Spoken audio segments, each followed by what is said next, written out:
Meg, thanks for joining us today on our current election coverage. Could you tell us a bit about some of the figures we're seeing from the polls that have been coming out in the last few hours?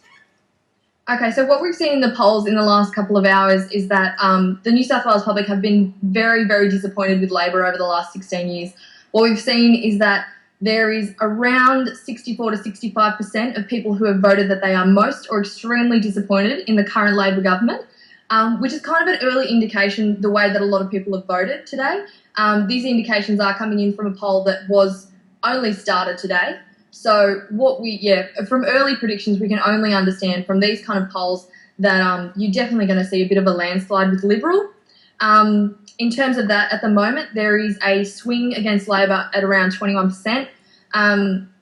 So really, it doesn't look very good for the Labor seats at all. So 21%. What kind of level of a swing would we need to see Liberals take government from Labor? What number swing would we need? Well, at the moment, what we can understand is the uniform swing of 7.6% is to win government is what the coalition is going to need. So really, if Liberals not coming through with that kind of stuff, it's got to be a big surprise in the voting today. But it's not all been smooth sailing for Barry O'Farrell today, has it?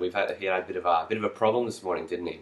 Yeah. So what happened with Barry today is that he's been on the Central Coast promoting, of course, and what happened is he's come back into Sydney and there's been a problem, yet another problem, on New South Wales roads.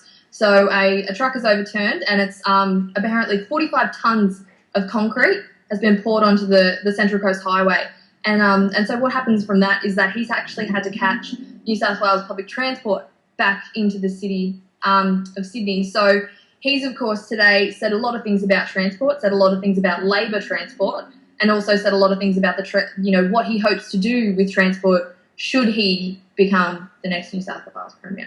Okay, that's great. Thanks, Mel. We'll cross back to you later on in the evening for some more news as it breaks.